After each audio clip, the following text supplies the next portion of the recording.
Hello, welcome back. So I did this instead of killing myself. Stand-up comedy podcast. Greenville. How you doing, Greenville? Happy Memorial Day. Hope you had a good couple of days. My weekend was really restful and kind of irresponsible. I was in North Carolina with my little brother Luke, little brother Seth. We golfed in a monsoon. It was like that scene in Caddyshack when, it was a really nice course, but we were soaked and then just stayed inside and ate a lot of food and caught up with each other. Hope you saw family or did something fun this weekend. It's gonna be Tuesday morning when this comes out. I took a day off. Don't hassle me. Anyway, very excited. As always, of another good week of comedy, and a guest today that I really like, a guy who I've known for a long time, but I haven't got a chance to sit down for an interview. Super nice guy, voice of an angel, Wagner, or George Wagner, as I call him. George is a guy I met in Asheville. He's often down here in Greenville. From Canton, North Carolina, which is, George says, to get to Canton, you go to Asheville and drive west until you can smell it. Home of a paper mill. Originally from the Ohio area, lived in Toledo, Ohio, son of a traveling salesman. Now he's the owner of Computer Support and Consulting. He dresses in all black like Johnny Cash or an Olive Garden waiter. George has been in stand-up for over 5 years. He runs virtual shows through Button Down Comedy, as well as live shows at the Boiler Room in Asheville on Fridays, which is a very fun show I've done before. And in this interview, I really enjoyed sitting down and talking to George, because I hadn't, heard all of his background, his origin story in comedy. We talk about why he was a geek growing up, his experiences at Dragon Con, where he met the dude who played Chewbacca. Rest in peace, Peter Mayhew. Talk about, George is older than he looks. He looks fantastic. So I asked him about his longevity secrets, like why does he look young? So stick around for that. So because he was age 13 when Star Wars came out originally. I'll let you do the math. I think, he's pushing 60, but he looks like he's in his 40s. Talk about what it was like actually watching Star Wars in theaters and that experience of when he was in his teenage years. We talk about our beefs about the future. Why aren't there flying cars and teleportation yet? I remember that when I was a kid. There should be flying cars by now and teleporting for sure. We also go back into the history, talk about Y2K. George and his background in computers explains exactly what the beef was with Y2K. If you're too young to know Y2K was the year 2000. Everybody's freaking out. And it was a big deal. I remember that. We talk about our mutual experiences during COVID. And he walks us through a very serious car accident story that's very fascinating. Like, if you saw George at any mics in recent months, George had to wear this brace, and he walks us through exactly what happened with that car accident, which was really interesting. I love Gio. Great dude. Great heart. In addition to, doing stand-up and being funny, he also is a great karaoke singer. So get to know Gio. He's great. You can catch him on stage in Greenville and Asheville. Look up Button Down Comedy to see the shows he's putting on. Catch him at Sharky's after shows, or the karaoke place in Asheville we always go to. I forget the name of it right now. Gio's great. Check him out. Follow him. And I hope you enjoy the interview. I think you will. All right, before we do the interview with George, here's what's going on this week in local comedy. This is Tuesday, so we'll start right with the Tuesday mic. Sharky's Pub tonight at 8. Hosts Callie Patsafume and Amelia Nelson. Also tonight, Art Bar in Columbia, hosted by Patrick Fowler. That's an 8:30 show. Also tonight at The Odd, we have in Asheville, The Odd, hosted by James Harrod, 9 o'clock. On Wednesday, we have a Radio Room. I believe that's on by Adam Schulte, 8:30. Also on Wednesday, we have Tom Emmons, Swamp Rabbit Comedy Open Mic at the VFW Post 9273 in Piedmont, 7:30 show. Also on Wednesday, we have the Disclaimer Open Mic in Asheville, hosted by Carrie Goff at 8 o'clock. On Thursday, Jokes Out Loud is back at the Comedy Zone, 8 o'clock show, hosted by Brandon Rainwater. On Friday, we have All Jokes Aside at Habiba's Mediterranean Restaurant at 9 o'clock. That's hosted by Dante Anderson. And this weekend at the Comedy Zone from the 85 South podcast, Leonard Aust. I think I'm pronouncing that right. Friday, June 2nd, 2 shows at 7 and 9. And Saturday, 2 shows at 6 and 9. Tickets available at greenvillecomedyzone.com. All right, that's it for local comedy. Hope you make it a great week. And I hope you enjoy my interview with Gio Wagner. Here it is. You forgot how to hold the mic, Gio? I know how to hold the mic. Yeah, it is. Yeah. Yeah, there you go. That's perfect. Gio Wagner, welcome to the show. How you doing? Good. How are you doing? Thanks for having me. I know. It's overdue. It's been a while. It has. Yeah. Yeah. But, hey. You are the best at finding parking out of any podcast guest. Yeah. Yeah, you didn't even need to call. You knew exactly Spring Street parking deck. You pulled right up. It's perfect. Yeah. It helped the first road I turned on have to be Spring Street. So I said, it must be this one. Yes. Worked out. It's amazing how that works. Street names and parking garages. You just follow directions. I know. I'm an idiot with that. If the GPS isn't perfect, I will not make it there. Yeah. And where'd you drive in from? I was actually in Hendersonville. Hendersonville? Yeah. And that's where you live? No, I live in Canton. Canton. Which, if you go all the way to Asheville, take a left until you smell it. Okay. They have a paper. Why does Canton smell? They have a paper mill. Paper mill? Yeah, pulping paper smells disgusting. Dude, it's horrible. It I is. used to live in Green Bay, Wisconsin, and big paper mill, and it absolutely reeks. One of my comedy bits actually comes from a true story where a preacher was talking to his congregation about hell and equated the smell of brimstone with pulping paper. Yeah. So I bet they got the message. Then. So I live in hell. So you live in hell. Yeah. The good news is the paper mill is closing. So they're closing that facility, and they won't sell to a paper manufacturer because they don't want the competition. So whoever moves in there will probably not be as smelly. Okay, that's good. Yeah, people haven't smelled a paper mill. It's a really distinct. It smells like shit, but like a really distinct kind of shit all the time. Like it's bad. And I remember on hot summer days, especially, depending on the way the wind was going, it was awful. I take horse manure, cow manure. I take that over. Luckily for us, the wind generally blew into Asheville. Okay. Are they used to it over there? I had people in Asheville. I don't mean to hate on Asheville. No, I had people in Asheville that would say, "I hate it when the wind blows from the west." Yeah. Yeah. And the thing is that the people in Canton, you know what they call that smell? What do they call it? Smell of money. Smell of money. Smell of money. Yeah, that means commerce is good. Yeah. The economy's good. Well, that's probably the biggest employer in Canton. Okay. Gotcha. So, yeah. And now I don't know a lot about your origin story, your comedy origin story. So you're Canton now. Yeah. But where are you from originally? Ohio. Yeah. Most recently Toledo area. Love it. Yeah. No. I'm Midwest. Yeah, I know. But I lived basically until I moved down here. I never lived out of Ohio. My father would get transferred every 2 years because he'd get a promotion and they'd transfer him. What did your dad do? He was an insurance salesman.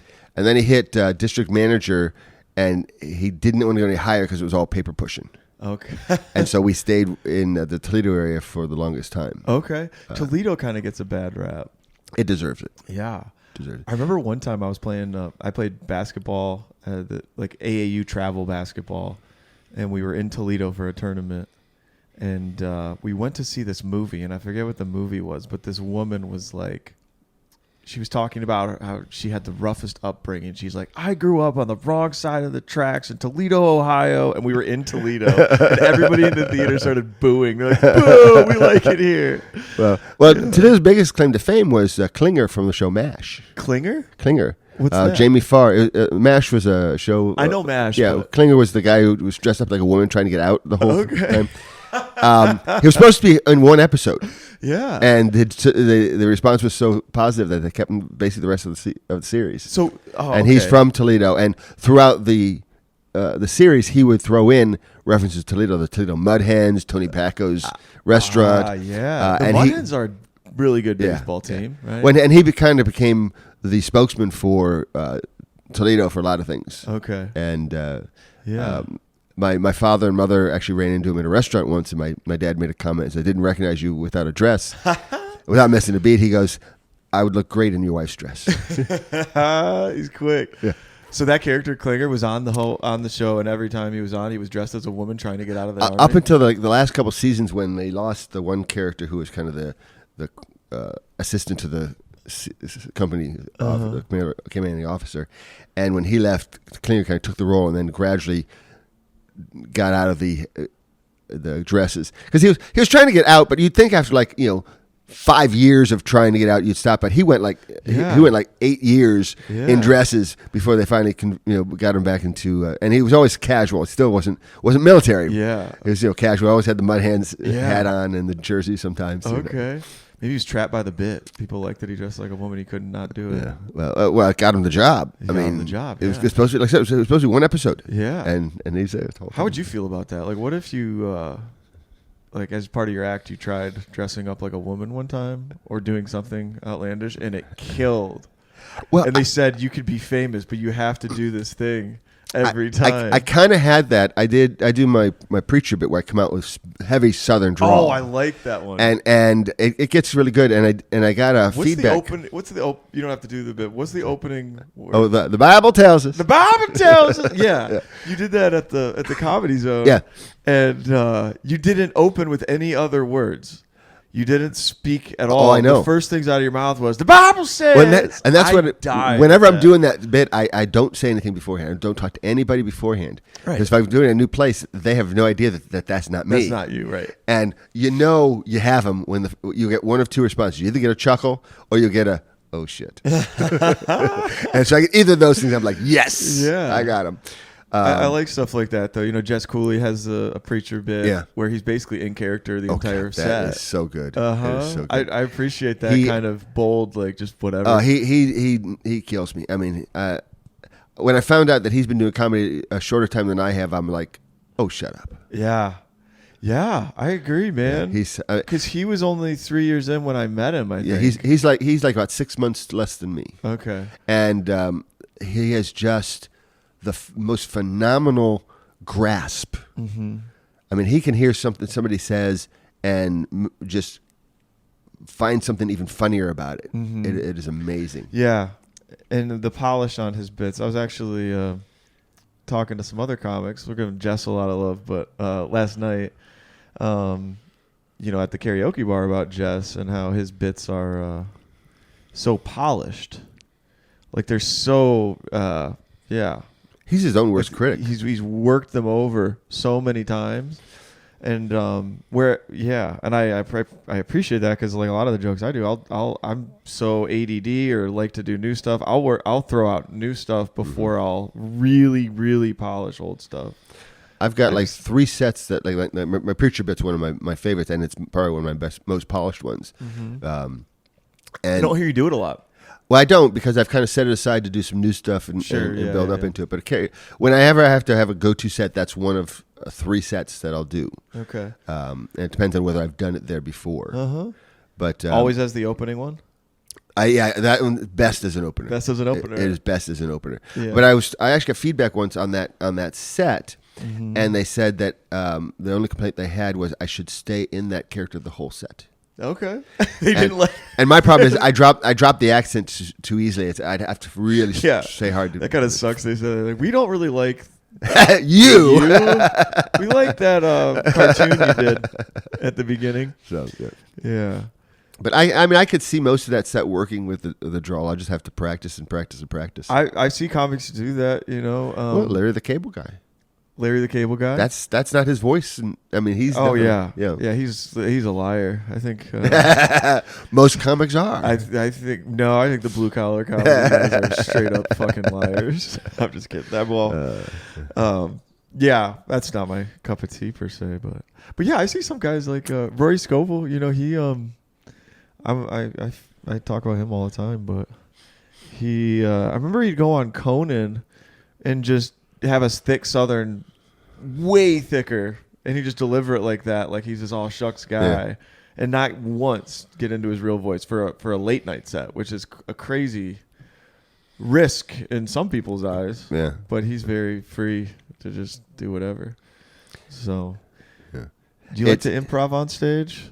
I don't see you improv a lot on stage. I but don't. I like when you do. The funny thing is I can talk to people and and come up with funny things and do things, but when I'm on stage, I'm not there yet. I'm not to that level of comfort that I can do that yet. So most of my crowd work is all what I call guided crowd work. Yeah. It doesn't matter what they answer, I'm going over here with it. Okay. I'm just getting them. If they disagree, it's like, really? Well, I think that, and if they disagree, I'm right with her. Yeah. So you just, and so it's basically kind of my sticking the foot in there, just testing the water, I gotcha. Okay, so grew up in Toledo. Mm-hmm. Mostly Ohio your life, and what brought you down to Canton, or where else have you lived? We originally came down to Swannanoa, which is east of Asheville. Okay. My oldest daughter was looking at colleges. It was Colorado and Asheville, and fell in love with Asheville, loved the mountains because came from Ohio, which is pretty flat. Yeah. Oh, yeah. Yeah. And so when we came down, we fell in love with it. My business up in Toledo was kind of so it was at a low point. So I said, if we're going to relocate, this would be the time to do it. And so we basically your business in Toledo at the time was it computer? Yeah, consulting? same thing. And I actually go back to Toledo 1 week every month. Okay. And work. And people will say, well, if you do have a good week there, why don't you go back?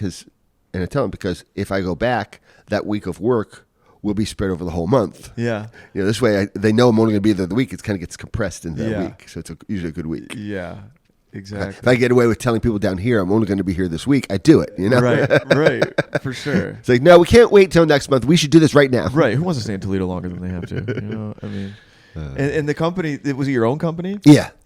I've been self-employed with the exception of 2 years since I was 18 years old. Okay.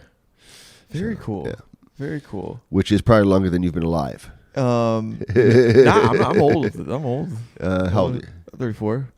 Let's see. That if I was 18, so basically pretty close. Yeah. 30 years. 30 years. Yeah. How old are you? Oh, shit. What am I saying? 40 years. How old are my you? God. 40. I'm 58. You're 58? I'm 58. Dude, we have some people in the comedy scene between Greenville and Asheville, like 58. Zasloff is... You look great. You look great. Zasloff is 78. I know. I kind of think there's like a progression. There's like... I think this. You're like Zasloff 20 years earlier, which is basically exactly right. And I have a feeling, Zasloff looks phenomenal. He's got olive skin, full head of white hair. I don't know what his secret is. Like he's Jewish and does yoga. Yeah. Very free spirit. Well, mostly all those drugs. Drugs? Yeah. I mean, clean and sober now. I don't know if he. Yeah. It was that formaldehyde he was drinking in his younger years. It really lets you like let go of your inhibitions if you just zonk yourself out for. Yeah. Well, that's that. Most people think I'm in my mid 40s. Yeah. I think it's my Hungarian. I'm half Hungarian, half Irish. I tell people I'm Hungarish, but Hungarian side, I think the kind of the oily skin basically helps reduce these wrinkles. Wrinkles, yeah. Yeah. It's like I have to shower every day because otherwise I feel because it's like. Because you just have so much moisture. Yeah, and my hair feels greasy. And yeah. If I skip, I can skip a day maybe, but if I go like 2 days, my hair is like nah. Okay. Yeah. So aside from your genetics, what's your secret at like staying young? You don't even have gray hair. I got a little bit. Do you color your hair at all? No. No, gray right there. Okay. No, my dad has a full head of hair. He's in his 80s. Okay. But I don't know. I don't eat well. I don't sleep well. I don't take care of myself. Now, I don't drink and don't smoke and don't do drugs, which may have something to do. But, I think the no alcohol might be a big contributor. How long have you been sober? Forever. I've tried alcohol in my younger years. Never. You never were a partier? I've never been drunk. Oh, wow. I've had a drink, but I've never been drunk. Well, you should get drunk. Everybody says that. Or smoke weed. Well, those are the two things they tell me. You should get shit-faced at a comedy show and go up. I can actually do a pretty damn good drunk. I've never done it on stage, but like a drunk persona. Yeah, I have a drunk persona. I also have a flaming gay and a redneck and a flaming gay redneck. I did that. I did the Judo's on stage. In this day of political correctness, it's a touchy one. I don't know. But my daughter was 14 before I first did the flaming gay character in front of her. And once she stopped laughing, she said, "Dad, don't ever do that again. That is way too realistic." It's way too believable. Yeah. Way too realistic. Yeah. Oh man. Yeah, maybe it's just doing comedy. These are all selfish questions. I'm like, okay, I stopped drinking. Because I want to have like longevity. I think about that a lot. Like I want to age gracefully, and it's nice when you can be a guy and kind of, you know. Yeah. It's amazing though that the things that I've gotten kind of myself into trouble for, you know, with the, you know, political correctness, have been the things I would not have expected to. Like what? Well, I did a joke. It's a simple joke. It's like, fruit punch. Is that a hate crime? Yeah. And I got such crap for that. Yeah. I did it in a Zoom room once, and the host, flaming homosexual, loved the joke. Laughed so hard his head was on the desk. Yeah. After the Zoom with people were talking, there was like 6 to 8 white millennial girls that gave me no end of crap for it. It's like, really? And then there was even a guy that was like defending me at first, and then he felt the wave coming. He says, "Well, maybe you're right." He just came to the mob. He did. Oh, he did. Yeah. He did. And even some people in Nashville, I did it once. I got some pushback on that one, but Yeah. most of the time when I use it, if I pick the crowd right, I feel like you could add that as like a tag to like food you can't eat anymore. You can't eat Chick-fil-A because they're this. You can't do this because of this, and I can't drink fruit punch because it's a hate crime. Well, it kind of goes with my the wife beater joke I have. Okay. It's like, you know, we can't say the N word, we can't say the C word, we can't say the F word in relation to the homosexuals, but the white T-shirt, the white tank T-shirt is still called the wife beater. How did that make it? Yeah. You know. Yeah. I think probably because the wife beaters are white. But I mean, couldn't it be like redneck pajamas? Come on. It could be. Yeah. It could be. Wife beater. That is a horrible name Isn't for a it? shirt. Isn't it? It is. Yeah. Why would you name a shirt that? A wife beater. It's not even that short. It's 3 syllables. Wife beater. Yeah. You just, I don't know what else. It's a tank. I a white hate tank. wearing shirts like that. I remember in middle school that my friends were playing basketball. There was a phase where like some of them started wearing those, like out on the basketball court or whatever. And I got some because everybody else was doing it, but I never felt comfortable. It was too deep of a V neck. I wasn't like I don't want to. Well, I was just more comfortable in a crew neck. I'm pretty hairy too. So, but but see, I have to wear that undershirt underneath because if I don't, I sweat so much it would like run down my. It's like it's not comfortable. Yeah, and you often rock the Johnny Cash look. You're often all in black. I love black. Or as like somebody said, you look like an Olive Garden waiter. Which is that's my line. That's my line actually. That's your line. In the roast battle. The roast battle. Someone basically made the reference of a waiter goes, "I'll have my steak," and I said, "This is Olive Garden, bitch. I'm the manager." Yeah, exactly. Oh man! So you said you've been in comedy 3 months longer, or a few months longer than Jess Cooley, which means 5 years, 6 years. Coming up at 6 years in December. 6 years in December. Yeah. Okay. Yeah. And it's all based on a Facebook algorithm. One day I got a thing that says you might want to join the Asheville Comedy group, and so I did, and I looked at it, and they had an open mic, and I went to one of the open mics, and I was late, so I didn't sign up, and I watched it. And after watching it, I said, I think I could do better than some of those guys did. Yeah, yeah. And so I tried it, and first time I went up, first couple times I went up, I was like determined not to have notes. I don't need notes. I have a good memory of it. And I get up there and just blanked. Yeah. So whenever that happened, luckily I have all these stories of my kids and my dad that I can follow, and I just pulled one of those out of my butt and went with that. But where was your first mic?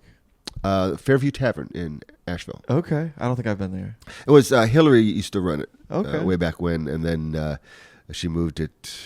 I don't remember where she moved it to, and then 27 Club. Okay, and now she's doing with the Root Bar. So yeah. I need to get up on a Sunday soon. I typically am sleeping on Sunday, but the Fairview Tavern. What was the setup of the show? Was it is it set up like a A dedicated space for comedy, or is it like? Well, they had a stage. It was they had a performance stage there, and then it was kind of wide though, so that you had the room in front, and then you had the pool table over there, and then the bar over there. Okay. And how many people were in the audience your first night? Oh, geez, probably 20. It was decent. It was a decent crowd. Yeah, it was a decent crowd. Yeah. That's a real show. That's the real feeling. My youngest daughter, she's 26, but she looks 12. And so one time I brought her to one of the open mics, and she's got sensory integration dysfunction, so she's kind of oblivious to things around her a lot of times. So she's there. I think she was eating something, and I was doing my bit, and afterwards, Hillary got up there and was like, "How can you talk about those things in front of your daughter?" And she perks right up and says, "Oh, he says that stuff all the time." Yeah, it's crazy when family members see you do stand up. Were you there on Monday at coffee? Yeah. Did you see my mom was there? Well, yeah, I heard your mom was there. Yeah. That was very, very scary at first, but it went amazing. The whole night was really fun, and yeah, I definitely did not. I picked stuff to say that was not dirty or not edgy, because I was like, I gotta keep in mind. I get this from my dad. The craft sense of humor. Did I ever tell you the story of how my dad and how I really kind of have this naturally from him? Yeah, why you are the way that you are is from your dad. Did I tell you that? Tell me. No. So, as a kid, we're walking in the parking lot. I think it was like a Kmart. Working at the pair, and there's a piece of broken plastic on the ground. My dad picks it up, puts it in his pocket, and I'm like, "What's going on, Dad?" And so he says, "Well, I'll be at John's later." I'm saying that really doesn't clarify things. Yeah. He says, "Well, when John's not looking, I'll toss it behind the refrigerator." I'm like, "Why would you do that?" He says, "Well, at some point in time, John will clean behind the refrigerator. He will find this piece of broken plastic and spend the next hour trying to figure out where it broke off of." Keeping in mind, my dad won't be there to see that, but he's having a grand old time just thinking about it. Oh my gosh. He's making people think they're crazy. That's my dad. But he did get his. Like he does sometimes. Karma may be slow, but she can be a bitch. My sister's wedding, my grandparents and my Aunt Eleanor from Florida come up. Now, they never run their AC in Florida, but they are complaining about how hot it is in Columbus, Ohio. Yeah. Okay. So my dad says to my mom, "Hey, you want me to take them somewhere to get them out of your hair?" And she goes, "Oh, please." So he takes them, and I don't know where they went, but they're walking along, and he's feeling weird looks coming his way. Then he realizes Grandma and Grandpa are walking side by side. My 450-pound aunt, wearing a T-shirt that has a picture of a bar that says "Poker in the front, liquor in the front, poker in the rear." Oh my God! Is standing next to him. So karma is true. It's true. Yeah, it comes back on you. Yeah. That's oh man. So you felt, aside from seeing a Facebook ad, had you thought about doing comedy your whole life? I've been a smartass all my life. I'm always making jokes. We were at my ex-wife was Jewish, so we were at the temple doing a show. It was like a variety show that they had, and so a friend of ours who had known me for years is there, and we're doing it, and I'm making cracking wise about stuff that's going on, and some of them were dirty, and she's like, "I've never heard you talk like that." And I'm like, "Really? You should really stay around me more." Talk like this. Yeah, and Jewish folks have a great sense of humor. Oh yeah, they do. Well, all the suffering, I think. Well, it's like they it's either you laugh or you cry,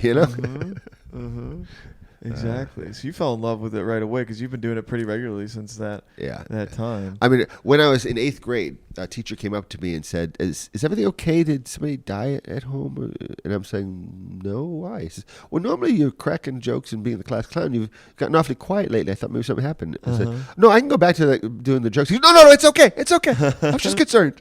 You're just having an off day or something? I don't know. I didn't even notice, but yeah. But yeah, apparently maybe I found girls. I don't know. Yeah. So you're not married now? Correct. Okay. Divorced. Gotcha. You out on the dating scene? Yeah. Yeah? Yeah. Yeah? Yeah. What is the dating scene like? Are you do you use, I think at 58, do you use apps? I used apps, yes. Yeah? I'm actually dating somebody now, but yeah. Oh, you are? Yeah. Oh. Has she been to Mike's? Not to... Has she been to Greenville, Mike? trying to remember if she's been to one of the Greenwood mics. She's been to some of the mics. Okay. But I don't know if she's been to the Greenwood for once yet. Yeah. But yeah, and we, it's not the story we're going to tell anybody else, but we met on Tinder. You did? Yeah. Hell yeah. I'm probably one of the few success stories of Tinder. Yeah. I have no luck on there anymore. Well, that's the thing with any of those is like when they first come out, they're great, but then they become the hookup type thing. I mean, in the Olympics, the athletes use Tinder to hook up.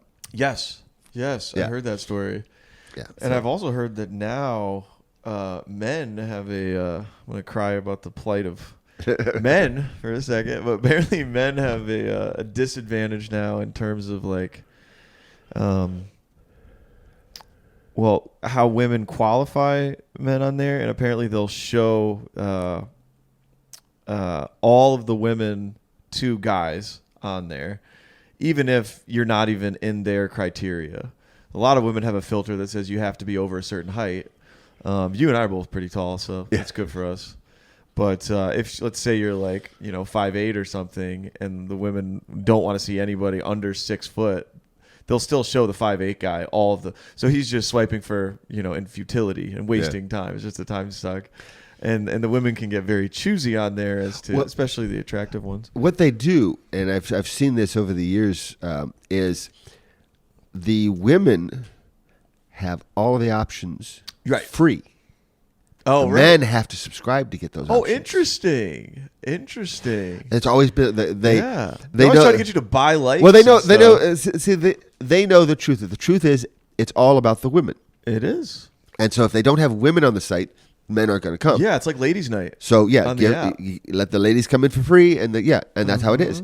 And I mean, business wise, it makes perfect sense, but it is a pain in the rear because just what you say. Yeah, you're going to get 14 women that have nothing that you're looking for before you find one that does. Mm-hmm. Yeah, or vice versa, and it's like evolution on steroids, I think. Yeah, because the women, from what I've learned, women are the selectors. They select who's fit to mate, and they pick who procreates and who doesn't, and got all the power now. Well, the Bible talks about the fact that women came from Adam's rib. What they don't talk about is the fact that that's where most of his brains were. Yes. Yeah. I feel like women are pretty empowered on social media. If you're a hot woman now, and you're willing to post thirst traps, you can get a huge following. Huge. Just by being gorgeous. Somebody talked about this, and this is actually pretty true. It's like, if a woman wants sex, she'll find somebody. If a guy wants sex, there's no guarantees. Well, there's some, but it costs a lot. Even then, I think hookers have standards. Plus the fact that some of these guys are stuck in the basement playing video games, they don't have any money. Oh, that's true. Yeah, the plight of the incel. It was pretty. See, we've always had incels. We just called them geeks when I was younger. Right. I was one of them. Yeah. That was. Were you a nerd in like high school? I still am. Yeah. It's just what's changed is that nerds are popular now. Yeah. Yeah. When I was in high school, the nerd was not what you wanted to be. Now the nerd is, everyone knows. Hey, he might actually make money when he gets out of here. Yeah, for sure. Yeah, they look more long term. So you were a nerd in high school. What did that mean? What kind of things were you into? Did you ever see Revenge of the Nerds? Yes. Remember Eddie Dweezil with the glasses and the pocket protector? Uh-huh. That was okay. That was a nerd. Yeah. Okay. It was actually pretty on point. Revenge of the Nerds. Yeah. I was thinking about that movie the other day. I love that movie. It is hilarious. But like today, nerds are into like I don't know anime or like. Well, see, now it's okay. Now it's okay to be in those things. Everybody's into it. Yeah, back when I was a kid, if you were into anime, you're watching cartoons, and if you were into conventions and those things, it's like Comic-Con, you're weird. Yeah, like I was going to Dragon Con before pandemic. We went 6 years in a row. Okay. And we're not going this year. Maybe next year we'll start going again. Okay. So you were into comic books as a kid? Oh God, yeah. I have a collection. Now I was, to be the epitome of geek, I was a forward-thinking geek because I would buy like 3 or 4 copies of the #1 issue of something. Okay. Read one and not touch the other 3. Okay. And so there's still, I have like Moon Knight, three copies of the first one. I've got Nova. Why'd you get 3 copies? Just so you'd have them mint condition and backups? Well, no, because eventually I figured I would sell them. Oh, okay. I was thinking. Oh, obviously. Yeah, you can sell 3 of them instead of 1. Yeah, and the one you could read, because once you break that spine, it's not worth as much. Yeah. Have you seen 40-Year-Old Virgin? Yes. You know the book collection he has? No. The toy collection and stuff yeah, I in know his that. apartment? Yeah, Well, actually, I have a bit about sex robots. Yeah, you do. Yeah. And my new one is let's be serious. It's not coming out of the box. Do you know how much it devalues when you take it out of the box? Yeah. I'm a geek. Yeah, nerd I'm with a a geek. sex robot who just wouldn't even use it. Right. Yeah. It's like, well, I'm going to use it, but you know what? It's more valuable in the box. Yeah. So do you still have your collection intact in storage somewhere, or like at your house? Yeah, it's in my extra room. Yeah. Do you know the value of the collection? I don't, but I have being the geek and the computer guy, I have a database with every comic and what I consider its condition. Okay. And so I could basically, probably look up most of those. Okay. And if I think they're really valuable, pay the money to get them actually, valued. Have you ever sold anything, or are you just kind of hanging on to it? And hanging on to it. Okay. I would give it to my daughters, but I've seen how they take care of things, and no, it's it's going to be in the casket with me, or I'm selling it. Yeah. Oh man, that's very cool. What's the favorite? You said Moon Knight. What's your favorite collectible that you have? Well, one of the few that I paid more than face value for was the first appearance of the X-Men. Okay. It was like I think it was 194 of the current X-Men group, and I bought that one. But Nova was one of my favorites. I actually went to Dragon Con. I made a Nova costume with the Dragon Con. Okay. And it was a damn good costume. Yeah. But I also learned a couple of very important lessons. No helmets. Yeah. Because you got to put them somewhere when you sit down. Right. And your visibility is awful. But more importantly, a one-piece neoprene bodysuit is a bad idea in Atlanta in the summer. Yeah.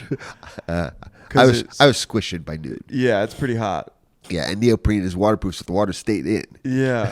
So you're sweating a lot. My biggest Hungarian. My biggest mistake though. Yeah. Scantily clad women and a skin tight neoprene. Were you getting excited, Gio? I gave out some pics that day. What can I my say? Gosh. Yeah. I learned very important. You got to have a cup. Is there a hookup culture at Dragon Con? Oh God, yes. Like the Olympics? God, yeah. I never had firsthand access to that, regretfully. But no, yeah. You hear some real stuff. And the thing is the talent. The actors and actresses and you'd see them in the morning. The famous people? Oh yeah, they're trying to get some from the fans. Or fans or the other famous people. But you'd come in to the morning panels, and this would be like 10 o'clock panel, and they're coming in their robe and slippers because they just woke up because they were partying all night long. Yeah, that's probably a cool vibe. Okay, so you're a celebrity, you party all night, you throw on sweats and flip flops. Yeah. Roll up to the panel and be like, "Yo, let's talk about Breaking Bad." Or something. Did you ever watch Torchwood? No. Did you watch Doctor Who? No. Okay. It's gentleman John Barrowman. He was also. Did you watch Arrow? Arrow?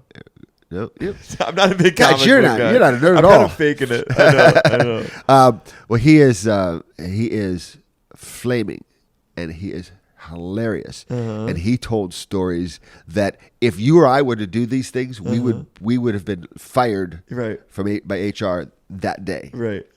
And I mean, he tells stories of the one female actress is got her hair in big rollers. She's sleeping because it's so early. She's like this, and he sticks his penis in the roller. What? Yeah. What? Yeah. That's assault. I know. And the woman he does this to is like no big deal about it. She's like, yeah, he does. It's like. What? He had hair roller? Yeah. Dude. He had Louis C.K. look like a saint. Well, one of the other actors who played on Arrow with him was saying, he says, it's not fair. If I did any of that stuff, I'd be gone. I'd be gone. You know? Did he tell these stories on the panel? Oh yeah. Oh my gosh. Yeah. Are these recorded or are these just like kind of like? No, they're recorded. Okay. Oh yeah. This guy just didn't care. No, he doesn't. But it was funny. He was But he's laughing. a gay guy, though, you said. Oh, yeah. Oh, well, if you're gay, do you get a pass? Like I said, that's what I'm saying. Yeah. You do. Oh, yeah. Huh. Yeah. So, David thinking, can I pretend to be gay? No, I don't think I'd ever had that impulse. Until now. I mean, it's interesting. Yeah. Well, he was laughing so hard on one of the panels that he fell over backwards in the chair. Oh my gosh! They just hopped up. I'm okay. Yeah, that's interesting because like these people are like voices of comic book characters or like real, live action actors that portray the characters. But that's all on set. So this is like these conventions are like the one time they get to interact with fans, right? Yeah. So they probably ham it up like crazy. And here's the thing. I got to, because of this, I've gotten to meet certain actors. LeVar Burton. Okay. Hilarious. The guy Reading Rainbow? Yeah. Yeah. Guy who played Harry Kim, who played on Voyager. Okay. Star Trek Voyager? Yeah. Wonderful guy. Yeah. Zachary Levi. Okay. He plays Shazam. It was in a show called Chuck. Okay. If you ever never watched Chuck, Chuck's excellent, by the way. Okay. Nicest guy you'll ever meet. Uh-huh. Got to meet John Cusack, one of my favorite actors. Cusack? You met John Cusack? Asshole. He's an asshole? Oh. Dang, I was most excited about I John know. Cusack. I was too. What'd you say to John Cusack? Nothing. He's doing. I watched him as a friend of mine was paying for one of his autographed pictures. Uh-huh. So we get up there. Lady asks the name. Leans over to him, hands him the marker and things, and says the name. He then signs it. He goes to the next lady. She hands it to. He spelled the name wrong. He had to go back to. He didn't say a word. Huh? Not a word. Just and he's got a frown on his face the whole time. He's like, he does not want to be there. Yeah. But he's charged like $75 a picture. Yeah. It's like, come on, if you're gonna at least smile for people. Yeah. Zachary Levi is out there talking to people who aren't even buying pictures from him. Yeah. He's just enjoying it. It's like, sure. if you don't enjoy it, don't be there. Exactly. You know who was like that was David Koechner, the guy from The Office and Anchorman, and he did an interview on this show. It's like the proudest thing we've ever done on the show. But he's so gracious with fans, and that was the only reason I felt comfortable enough to ask him because he was, he was approachable. He was approachable, and he did. I don't know if he's kind of like trying to stay relevant or like stay able to tour and sell tickets, but they would do his stand-up at night at the Comedy Zone. But then on Saturday, he'll do an office meet and greet with fans where they do office trivia, and he walks in there dressed like Todd Packer, and he just like clowns on people. He's got like a cordless mic, and he's just walking around the room as people are completing their trivia answers, and he's talking to everyone, every fan, like they're the kids who are there to see him, the parents. And he came by to our table and was saying what's up and everything, and we'd worked with him through the weekend. But I appreciate that. It was very nice. Yeah. And then he left and got a DUI a week later. Oh, gee. Look at him doing the podcast. I got to meet Chewbacca. You got to meet Chewbacca? Chewbacca, the guy who played Chewbacca. I've seen that guy. His hands were he passed away, but his hands were huge. Yeah, how tall was he? Oh, God, he had to be 7 foot. 7 feet tall. Yeah. And his hand was bigger than my head. I mean, it's like, yeah. He signed, and it was like, wow, that's incredible. Yeah, but he died like the following year. So, but yeah, yeah, it's hard to be a big person. I remember, didn't he have a cane towards the end? I think so. Yeah. Yeah. They had to just cast a huge tall guy. They couldn't simulate that back then. Yeah. Were you a big Star Wars fan? Yeah. Oh, yeah. How old were you when that came out? The first one was 78, so I was 13. 13? Okay. Yeah. Was it huge for kids? Oh my God. Your age? Well, here's the thing. What people don't realize is back then, movies were out. Star Wars was in the theater for over a year. A year? A year. Wow. There was no streaming. Yeah. So it was in the theater, and people were watching it 14, 15 times. Yeah. And when the second one came out, the first one brought it back to the theater before the second one was. And people would sometimes watch back to back. Right. But now you're lucky if you get 2 months. Mm-hmm. It's like that's incredible. Yeah. Yeah. So they just saw how well it was selling, and they're just like, all right, we'll just keep playing it. Well, back then movies stayed longer, but a year was unusual. But they'd stay for months. Oh, okay. Now most of them, if you don't see it this week, you may not get to see it until it's Give me examples of other big movies back then when you were a kid that stayed long in the theaters. Oh, geez, trying to think. It's cool, like. Actually, the original Star Trek movie. Okay. The original Star Trek the movie. We've been in the theater for a while. I like that it stays longer. Yeah. Because like it's different from nowadays. Because now there's so many infinite options of movies that like very few people have seen like the same thing. Whereas like before, and I remember this when I was a kid, like in the 90s, it was even like this, but. If everybody's watching the same movie, it kind of like gets embedded in the culture, and there's like this kind of collective excitement about it, and this connection that everybody has. Like we're all in common enjoying this piece of. Like, the closest we have now are the Marvel movies, right? And they suck. Yeah, I'm just kidding. I don't like Marvel, but the really funny thing is that you have. It's not even just that there's more movies out. There's more places to watch a movie. You can watch it, on Netflix. You can rent it. You don't have to go to a store to rent it. You can rent it without leaving your house. And you watch by yourself. You don't have to be with people. Yeah. And so the theater, dude, I love being in the theater when it's sold out and like everybody's there to see a movie. Haven't felt that in a while. Dark Knight was maybe the last time I remember. Yeah, and then what happened in one of those movies is somebody came in costume and started shooting up the place. Right. Like, and then of course people are like, I don't know if I want to go to the movie. Yeah. Yeah, it's stupid. So. School shooters ruin it. Yeah. But same thing kind of with movie rentals in the 90s. Yeah. Because that was one of my favorite things. We'd go to the movie store, Blockbuster, Family Video or something, and my mom would let us pick out, couple of movies, maybe a new release, and we knew we only had it for 3 days or so, and you had to return it or they give you those huge fines. So we would I looked at it like I want to watch these movies as many times as possible. I would rewatch the movie as many times as I could before it had to go back, and I would memorize them. Did you ever see E.T.? Yes. My oldest daughter loved watching E.T. We went through 3 VHS tapes. She wore them out. What? And then she wore out a DVD. She would watch it back. We had to tell her, okay, no more than one time a day. Yeah. Because she would watch it over, back to back to back to back to back. It was her favorite movie at the time. And it's so good. I mean, I still have videotapes from way back when that are fine, but she wore these things out. That's crazy. I didn't know you could wear out a VHS. Yeah, because it goes somewhere and starts getting scrap. It gets artifacts on the screen, and eventually they'll even break. Wow. Yeah, man. Yeah, I remember VHS. A lot of our we still have some at my parents' house. The thing that I had a lot of VHS tapes of was Seinfeld, because I met a kid in 4th grade, or no, I think I met Ori in 2nd grade. So a 2nd grader. How old are you when you're in 2nd grade? 10? 11? About around 8. there. Yeah, I think about 8 or 9. 8 or 9 even, yeah. And he was obsessed with Seinfeld, an 8-year-old, because his parents watched it, and it was very funny to them.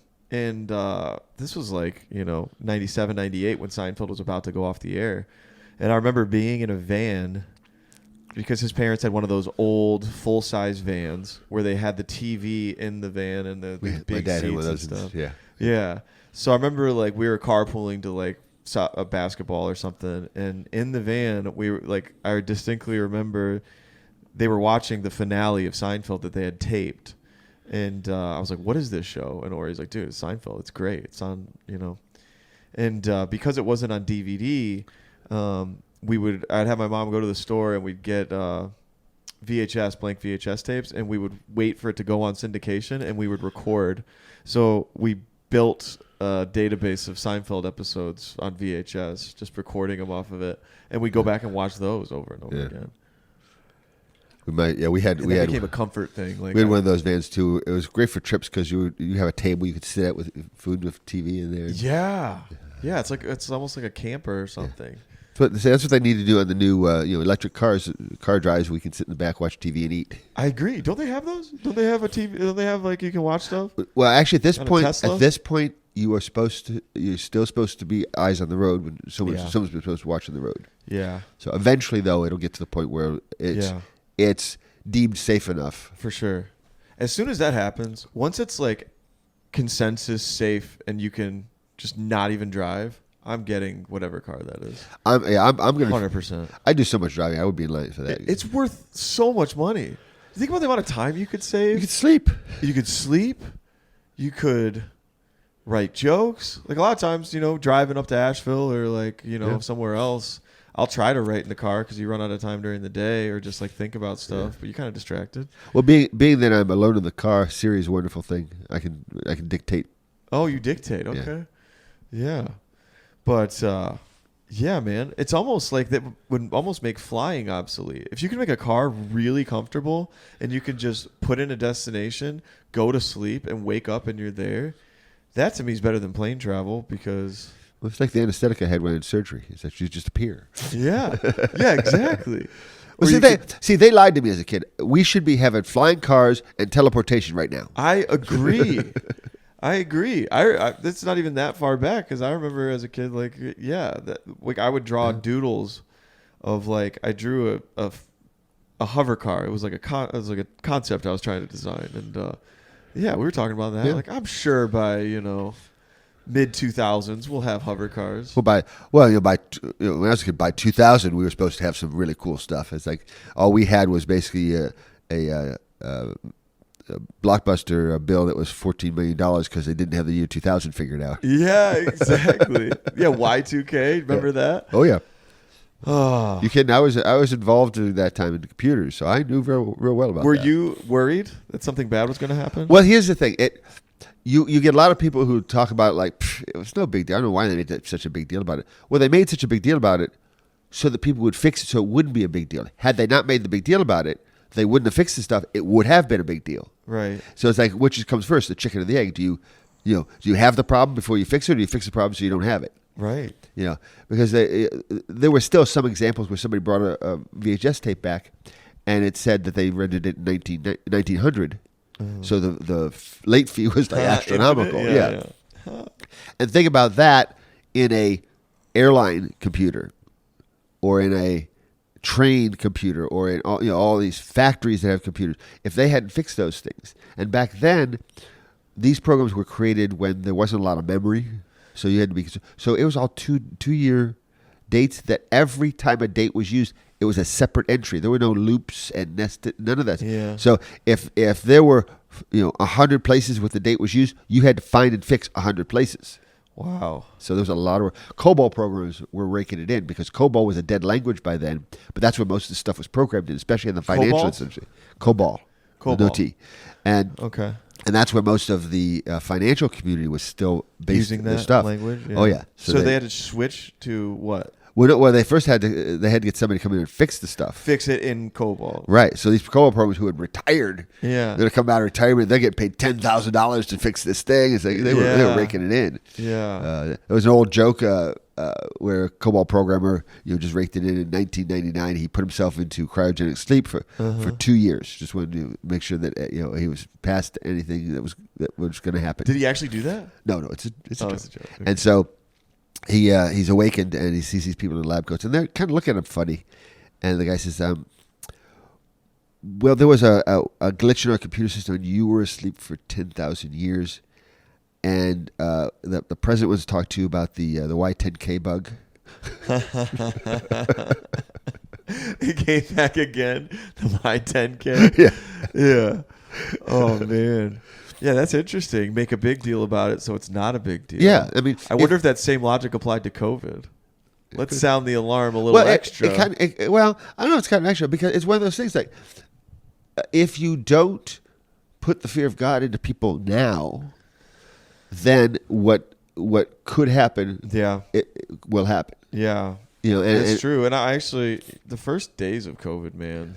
And that's the thing, people who poo-poo like the mask and say, "Well, it wasn't that bad." It's like, it wasn't that. It was bad, but it could have been so much worse had we not worn masks, had we not Taking stayed precautions. home. Yeah, Yeah, because I remember what freaked me out was because I remembered things from my stats class about like exponential growth, and like I started to like try to like go back and look at the models. Yeah. And when you looked at the case counts, it was like the what is it? The science of pandemics. I forget what it's called. Yeah. Is it epidemiology? No, maybe it's epidemiology. no, that's bugs. Okay, whatever. It's like a statistical law that this is going to spike. The curve is going to exist, and sure enough, it did. It's just a matter of to what degree. All they want to do is they want to flatten as much as They can. want to flatten it until it made its ran its course through. Well, the big thing about that was the fact that it was not a question of stopping you from getting COVID. Mm-hmm. It was a question of delaying you getting COVID until there was a treatment or prevention of it. Right. And that's what Or all until we this, knew more about it. We didn't know much Yeah, about it. so basically anybody who got it early on, chance of them dying was very high. Mm-hmm. So if you could postpone even by 6 months you catching COVID, that increased your likelihood of living. Right. And, by the time I got COVID, I got it Thanksgiving last year. Yeah. No, the year before, and by that point it was like Delta Yeah. variant, and so it was not that bad. It was a minor flu type thing. I'd had 2 vaccinations. I was actually about due for my booster when I got it, so it wasn't a big deal. Yeah. Had that happened 2 years earlier, I wouldn't be here. Yeah. I know people who died from COVID. Yeah. And they were strong, healthy individuals, and they. Do you think it would have taken you out if you had gotten it early? I think we were taking most people out. Yeah. Yeah. Yeah. Wow. Yeah. Yeah, because you're old, so. Well, I mean, what really was for me is that I had other health issues during the pandemic. Yeah. I had a cough that made me pass out 6 to 8 times a day for a year and a half. What? Try getting that diagnosed during a pandemic. Yeah. Yeah. So basically, and I went to everybody, and we're talking while driving. You coughed yourself to pass out while driving? I came to on the berm of the road more times than I can mention. What? Yeah. Dude. Luckily, I didn't stay out long, but still. And if I didn't pass out, I would oftentimes have blurred vision. Right. And people would say, "Well, did you pull off?" No, I had blurred vision. Yeah. All I did was basically try to remember what I saw last, and took my foot off the gas, and just kind of coasted till I got vision again, so I could stay on the road. It was awful. Man. Awful. And then I had some sinus surgery that finally took care of that, and since that time, which has now been 2 years, I've had like 2-3 incidents. Period. And that was a long time. I haven't had an incident of passing out in over a year. Good. I've had other issues. Yeah. Let's talk about that, because you had like a car accident. Was this because you blacked out on a coughing fit? No, that's just it. I got through that stuff without a problem. Yeah. This was some guy fell asleep, crossed over the midline, and hit me head on. Dude. So yes, You're like a tracting narco. I had to nearly die to have the funniest bit I have. The funniest bit I have is about my accident. I've got more laughs for that than any other bit. It's like, I nearly died to get that. That's commitment to comedy. so this guy fell asleep in what? He crossed the middle line? It was in Asheville. It was a 4-lane with a turn lane. So I didn't even see the car till it was like right in front of me, which actually saved me. Because when he hit me, I am 100% confident that my foot was still on the gas. And people say, "Well, why is that good?" Because if it had been on the brake, it would have been locked. Yeah. If it had been locked, my whole right side would have been shattered. It was already. I got fractures and messed up knee, messed up ankle, 2 fractures in the lumbar, 2 fractures in the pelvis, and it would have been shattered if it had been locked. Yeah. So that little piece of information, it was on a curve, so I didn't see him. It was right in front of me. Saved me. Wow. I would probably not ever be walking. Yeah. For that. Yeah, I remember after that happened, you would come to Mike's and you had a back brace. Yeah. On the outside. Yeah. Yeah. So you could. Yeah, that was a great opener though, because I basically said, you might remember me. I was an extra from The Walking Dead. Yeah, it looked kind of like a fanny pack or something. It had this really. It looked. Yeah, it was good. Good. Yeah, I actually had to wear stage. it for the first time in a long time about a week or so ago. Okay. But I don't really wear it much anymore. I don't Yeah? have to. But I've had back issues since I was 16 when I messed up my back in stock room, and then a couple years later I was going up a ladder and the ladder broke, and I was carrying something and came down. So I've had some back issues, and I've always had that kind of that certain level of achiness. Yeah. And now that level's just a little higher than it used to be. Yeah. Did you have to have surgery on your back? Not on my back. I had to have surgery on my pelvic because the pelvic bone actually came out. What? Well, because of the seatbelt and the force here, it torqued the. So you had your pelvic bone just I sticking have, out? I have what I call my half C-section scar right here. Dude. Oh my gosh. Yeah, it was fun. That would trip me out. Well, what were you thinking? I actually didn't get to see it because it was under my clothes. Oh, okay. I just knew I was in pain. Yeah. And here's the thing. Were you screaming? Were you just quiet and shocked? Were you? I don't know if it's shock. I didn't scream. I was kind of probably moaning a little bit, but it was the most pain I've ever had in my life, and I actually was looking for my inhaler because the coughing thing gave me asthma, so I had that to deal with too. But the accident gave me the most pain I've ever had in my life. But here's the thing: you have no control over that. They wrench the door open.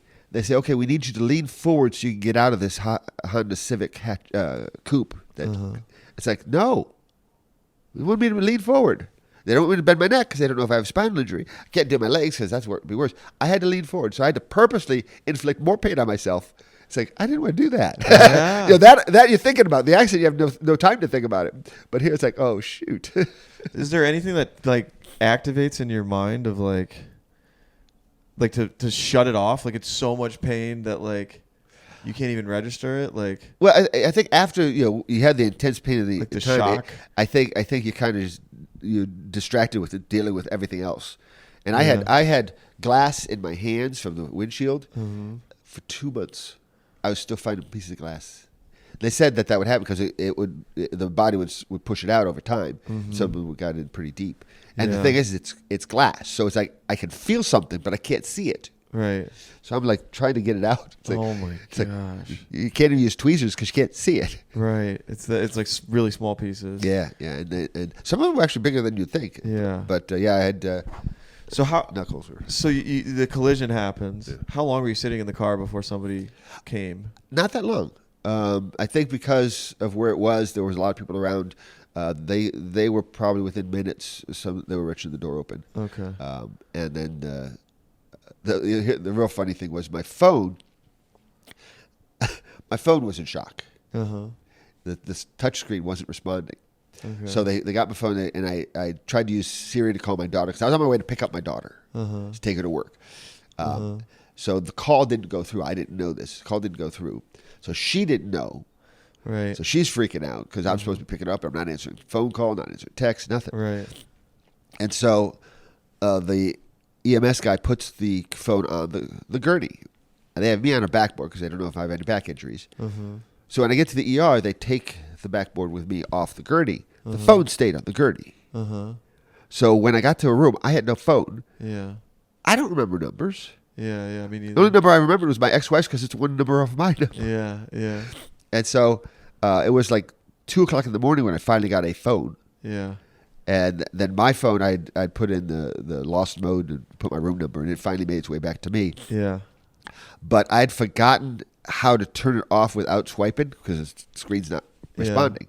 Yeah. So I finally got that going and rebooted. It was fine. But up until then, I couldn't use the phone. Yeah. And I had to call my ex-wife and ask her to call people. Oh my gosh! And she was freaking out because my daughter's like, Dad didn't pick me up. I haven't heard from him. And it's like that was at 9:00 in the morning. Right. And I imagine you're pretty reliable. Like that's unusual. Yeah, so it's very unusual. Yeah, everybody was a little freaked. Dang. How many days in the hospital did you spend? I was in the hospital for a week, and then I was in rehab for a week. Holy shit! So, and because of the way it fell, they make the decision on Monday about who's going to be released. I actually was in the hospital for a little more than a week, and then in rehab for a little less than a week. But when I got to rehab, because I'd been in the hospital those extra days, I was off the walker and moving around. And when I got in, they have red, which means don't do anything without help. Yellow, you could go to the bathroom without help, but anything else you need help. Green, you can walk around your room, okay. Blue, Yeah. you can walk around the whole facility. Uh-huh. So the first day they gave me a yellow. They said, we didn't give you a green because if we gave you a green, your insurance company would say, why is he here? Yeah. But at that point, I was pretty much walking normal and stuff. Yeah. Was there any part of you that enjoyed being at the hospital? No. No? No. Okay. I really, I mean, I had, It was that painful. I got, well, it wasn't that, I just have a low threshold for boredom. I hear you. But yeah, the pain, like when I just did this chair here, would have sent just pain everywhere. It would. Right. And getting out of bed, just sitting up and rolling over, just any of that was, going to the bathroom was an endeavor. Yeah. And it was one of those things that you basically kind of line yourself up at the toilet and sit down. And if you miss, I don't care. I'm not moving. Yeah. We'll clean it up later. Yeah, for sure. The only reason I asked if you enjoy it was because like I had back surgery in 2020 during COVID, and I actually enjoyed being pampered by the nurses because I never really am, and I was like, oh, they care, they're like helping you with stuff, but you do kind of feel totally zonked out on the pain meds they give you. And you're just kind of chilling. You have no obligations. You're just like... Well, my doctor didn't like opioids. Uh-huh. So I didn't get Oxycontin, which is good. Because when I had my sinus surgery, they gave me Oxycontin. And a friend of ours, ex-nurse, said the first night, do what they say. Don't try to tough it out. So my daughters are with me because I just had surgery. And so I take one of the Oxycontins and I'm talking. I feel like I'm talking fast. I'm not talking fast. I said, I feel like I'm talking fast. Am I talking fast? And they go, yeah, Dad, you're talking fast. Uh-huh. So now I read, apparently a very small percentage of people have the reaction to Oxycontin that they get hyper. I'm one of them. Yeah. So Oxycontin was not for me. Right. Yeah, plus the debilitating addiction you could get. Yeah. Yeah, man. I don't know. Hospital life. I only had to spend one night in the hospital. I remember because it was back surgery, I still couldn't move. I was like, I didn't trust anything. It was so inflamed. Yeah. But once somebody brought me my technology, I was better. Yeah. I had my phone the whole time too, so I could watch movies and just chill out. But sometimes, it's vacation at the hospital might be nice. Well, my biggest, and here's my PSA. Everybody listening.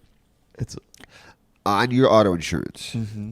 Bump up your underinsured motorist as high as you can. Your motorist was uninsured? No, it was underinsured. Underinsured. And here's the thing: it doesn't cost much to add that. Okay, it's not like liability or collision. It cost, to go from 100,000 to 300,000 was like $22 a month. Okay, but they had the state minimum. State minimum was fine for fender benders. Yeah. Okay, he had $50,000. My uninsured motorist was 100,000, so it covered it from 50 to 100. My medical expenses for just the week there and the week of rehab was $100,000. So we're talking, and then after I've had to buy meds and stuff since. I had physical therapy afterwards. Lost 2 months of work. I had pain and suffering. Got nothing. Wow. Yeah, I mean, so if I had known then, I'd be sitting real pretty now. Yeah. PSA. Bump up that underinsured because stuff. And all that does, it just protects you. Yeah. So you're basically just increasing your own protection. So 300,000, even more than that if you can't afford it, because you don't know. And the guy that I was in the same ambulance with a guy, and basically they said they noticed track marks. They said, I said, I'm an ex-drug user. So it's not like it's not like it's a hedge fund. I say, you know what? Sue that bastard. No, it's like, I'll get $14.95 a month. Yeah. Get a Netflix subscription out of him. Yeah. Gosh, but you feel good now? I feel good. Yeah, I'm playing volleyball now. Okay. I tried volleyball a few months prior, and I was like, my game was like at 50% of what it used to be, and the next day I was like, oh my God, I'm sore. So I said, okay, no, not yet. So I waited like 2 or 3 months, and I started playing again. And I'm about 90% of what I used to be, and the pain the next day was like mildly more than the ache I don't normally have. So it's worth. I'm willing to deal with that. Right. But I have noticed that my level of acceptable pain is higher than it used to be. Okay. You always strike me as somebody pretty even keeled. Like you're not. Yeah, and I was in decent shape, which helped a lot. I was slightly overweight, but I was physically active. I played volleyball 1 to 2 times a week, and I'm always going places. I'm doing a lot of walking. For sure. So for that aspect, that probably was very important to my recovery. Yeah, absolutely. Yeah. So who's your favorite comedian? George Carlin. George Carlin. Robin Williams is up there too. Yeah. I like some of the older ones. Stephen Wright. Do you know Stephen Wright? Yeah, of course. Oh my God, Stephen Wright. The thing about Stephen Wright has to have funny material because it's not in his delivery. Yeah, his delivery is like, so deadpan. Yeah, where my so his stuff has to be good, and it's like, "Hey Billy, super sound of the sound." It's always up here. One of my favorite bits of his was he's at a job interview and he's the guy's talking. He just interrupts him and says, "I got questions for you. If you're in a car driving at the speed of light and you turn the headlights on, does anything happen?" It's like, I don't know. It's like, damn, that's good. Yeah, yeah. Oh man, Emo Phillips and Emo Phillips is always in Asheville on the week of Dragon Con. So what did you pick? Did you pick Dragon Con? Yeah. Obviously, gotta go Dragon Con. So it's like he's hilarious too, and his again intellectual comics. I love the ones that make you think. Yeah, 100%. I now when you were watching these guys, I mean, you probably grew up with them. You know, like 80s, 90s and stuff. I'm curious because, like, I actually asked Cody about this too, or he made the comment that open mic scenes, as widespread as they are today, that was not common. Like, back in the heyday of comedy in the 80s and 90s. Like now, there's comedy scenes everywhere. Yeah. Towns like Greenville, small place, and unless you live in New York, Chicago, or LA or something, there's not an obvious foot in the door for comedy. Yeah. And it's very different. Like, were you even aware of local comedy like back when you were? Well, yeah, there was a comedy club in Toledo that I would go to watch comedy sometimes. Okay. But yeah, as far as open mics, I have no idea if there were back then. I know there are now. Mm-hmm. But the thing too is that if you go to New York or LA or Chicago, you are now. In Greenville, you're here. Mm-hmm. In those places, you're here. Yeah, yeah, I know. Back of the line, we're about to figure that out. Not even just talent-wise, but you are now new. And I've heard stories. They have the buckets. Yeah, the bucket spots. Yeah. Yeah, well, they have bucket spots, but they don't 100% follow the bucket spots. They have certain people that will always get spots. Okay, yeah, preferential. And Trevor Noah. Uh-huh. After he would film The Daily Show, he would go do open mic comedy, and he would hit like 4 clubs in that night. Uh-huh. Well, he can do that because he's going to go in there. They're going to put him on right away. Right. You and I go there. We're going to have to wait 3 hours just to get on one of them. Right. The other one's going to be done by the time we get to them. For sure. So he has that advantage, and so would the comics of some reputation in the area. Mm-hmm. So you're going to be starting from scratch, and that's tough. Yeah. But there's also advantage to that as well because you are now going to have a virgin audience. Yeah. They've never heard your stuff. The other comedians have never heard your stuff. Right. And open mics, a lot of times it's mostly comedians. Mm-hmm. So if you go to an open mic every single week and do the same set every single week, the comedians have heard it. They're just going to ignore you. Yeah. So it's all about the audience. And you're going to have new audience members sometimes, but sometimes you have regulars there too. Mm-hmm. So it's going to be harder after you've been there longer if you don't have new stuff. Right. But right off the bat, you guys will have a few weeks of pristine time because everything you do is new. And if it works, if it was funny here, it's going to be funny there, but it's going to be new there. So it's going to be funnier. Yeah, it's like when I first started down to Greenville. I've been doing jokes in the Asheville area, and the comics had heard. I come down and do the same jokes, get 10 times as much laughter because it's new. Yeah. When I go to Ohio, it's new. Mm-hmm. Yeah, that is the nice thing. Yeah, so that's why it's also good to spread your wings and go to areas around because when I hit Knoxville, again, it got much stronger response because they've never heard it. Right, and you also find out what works and what doesn't in different areas. Yeah, and what laughs are coming from. You know. And I learned very well how important it is to read an audience. Mm-hmm. I was in doing a show at Lake Lure, and there was a group at the table that they were just not good. They were talking to the comics, and we had like Ryan Rubin, who's really good at that, and he'd go after the guy he needed to, and the guy would roll with it and come back with something even funnier. Yeah. Oh, that's the worst. And it was painful to watch because I'm like, I got to go up after towards a few, and it's like these guys. It's like they're going to eat me alive. Yeah. I don't do that, and so I said, okay, I'm not doing the set I'm going to do. I did my preacher set because my preacher set grabs. Yeah. And they didn't say a damn word. Yeah. Yeah. Because that first one, it's such a powerful start. Yeah. That I grabbed their interest and they didn't talk. Yeah. Because this is at Lake Lure. Was it a deep southern kind of crowd? I couldn't say the biggest problem was because of the weather.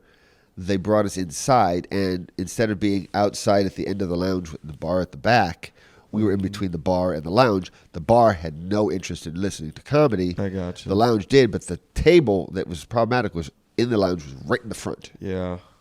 Oh boy. Yeah. Yeah, I mean, Ryan Rubin tells this guy, talks about, the guy was in the Navy, he says, yeah, talk about submariners, 100 men go down, 50 couples come back. And he goes, oh yeah, we used to have orgies. Said, oh my God. Yeah. It's like, that's not the response we were hoping for. Yeah, just laugh at it. Just shut up. What's the favorite place you've ever done comedy?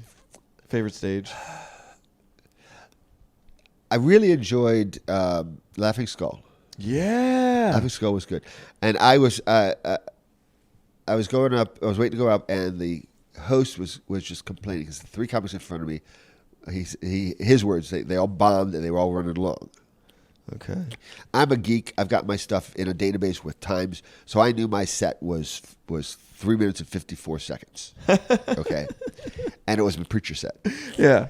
And Laughing Skull sets are 4 minutes sharp, by the way. They'll play you off. So 3 minutes, 54 I said to seconds him, for I Jim. was feeling good. I was a little cocky. I said, it's okay, I'll bring him back.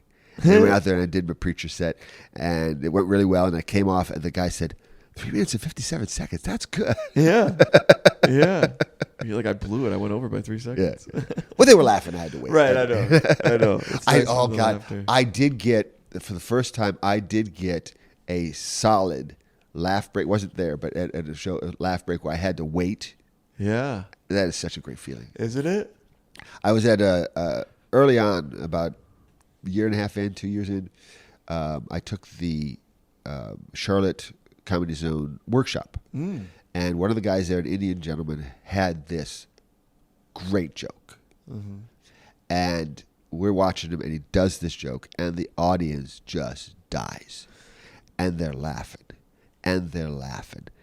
You can see him not. He didn't bring water on. He's kind of. We can see it. He's kind of not sure what to do. They're still laughing. Yeah. And he's like, and I lean over the comic next to me. I said, "Boy, I bet you he wishes he brought a bottle of water now, doesn't he?"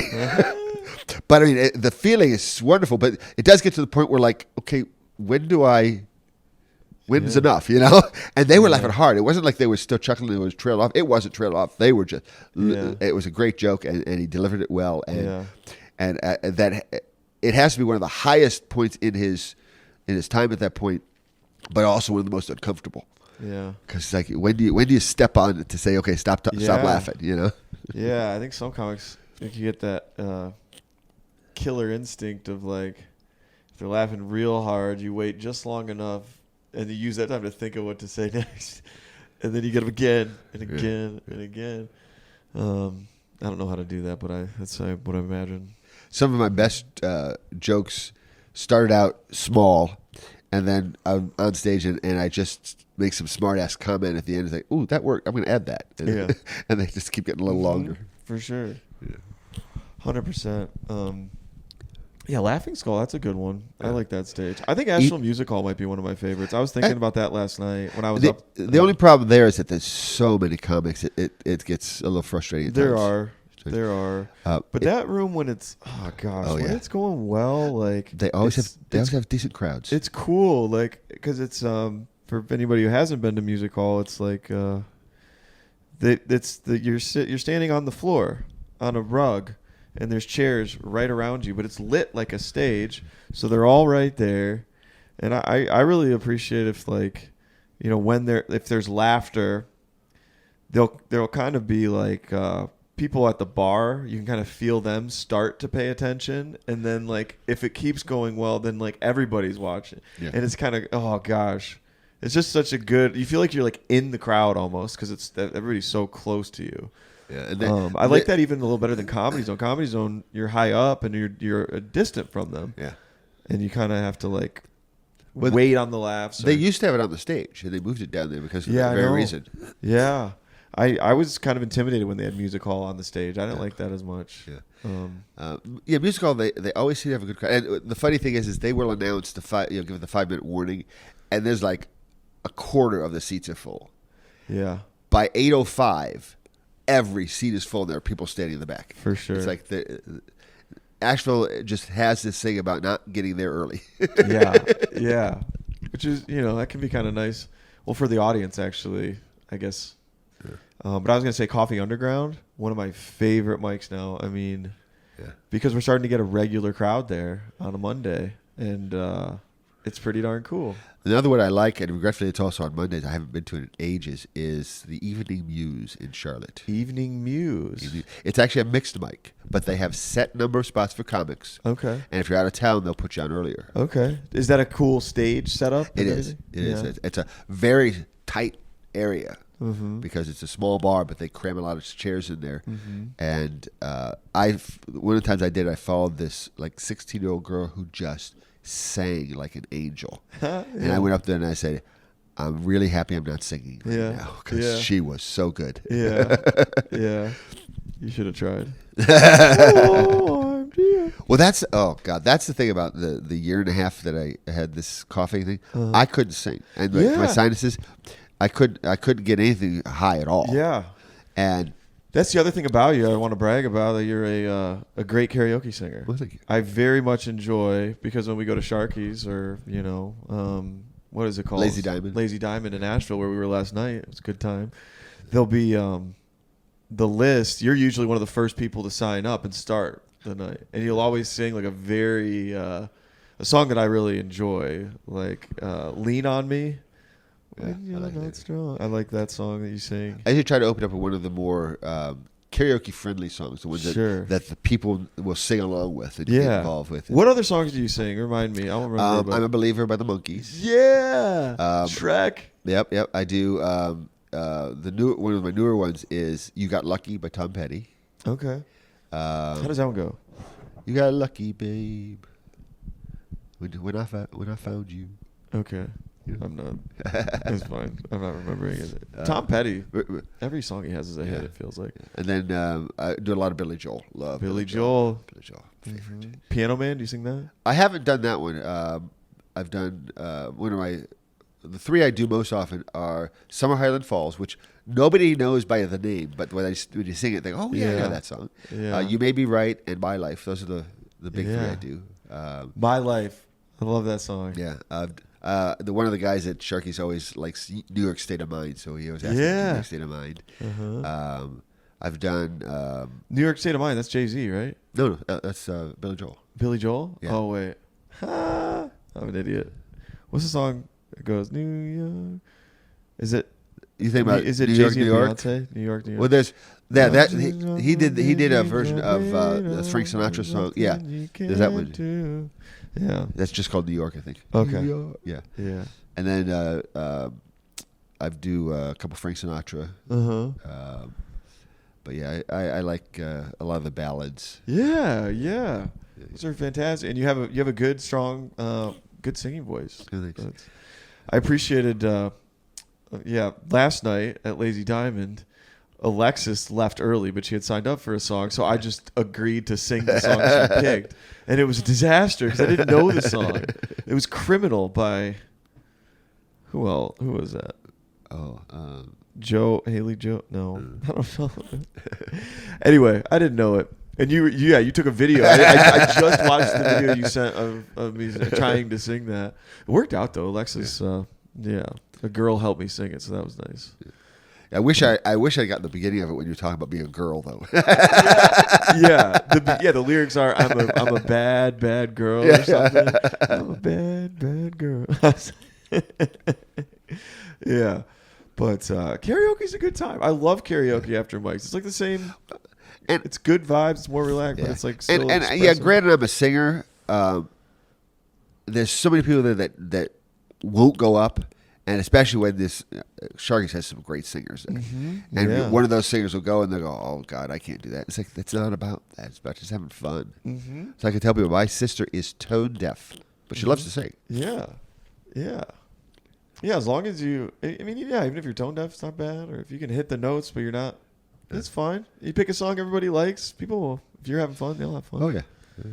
But my list, being a geek, I've got in my phone a list of songs, and there's the checked songs are ones I have done and will do again, and the unchecked ones are ones that I want to try, and the list is long. Do you have any that are X'd out that you've tried and you won't do again? Yes.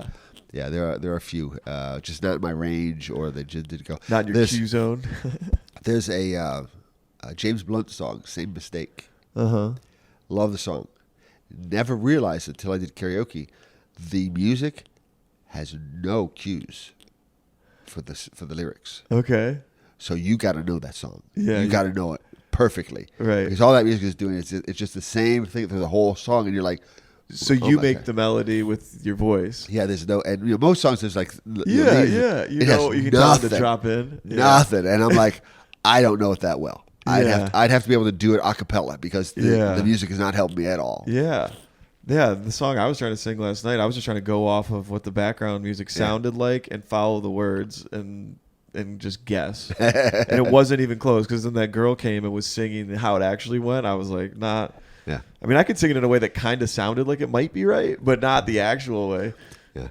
There are a couple songs that just I can do as long as I hit that first note low. Yeah. If I start too high, you start an octave above. I'm like, well, no, actually, if I start where it's supposed to be, but if I can usually transpose in my head pretty well. Yeah. If I go down an octave, I'm good. Yeah. But if I hit that, I'm toast. Yeah. Because then you'll be like on the like nothing's coming out. Yeah, exactly. What's your favorite thing to do besides comedy and karaoke? Volleyball. Volleyball? Easy number 3? Yeah. Okay. Yeah. Gotcha. Yeah, because you can't do sex in public. Oh, well. Well, you can. Sex. But, I forgot. Sex probably be number 1. That's pretty good. But, yeah. And second is sex with somebody else, right? Yeah. First, gotta be jacking off, Yeah. Yeah, man. I kind of I want to sing karaoke more. I don't usually go up, but it's a good time. Yeah. What you need to do is just find the songs that are perfect for your range. Yeah. Gotta find something in my Q zone. Because there's so many songs like, oh, I love that song, but I can never sing that song. Right. Yeah.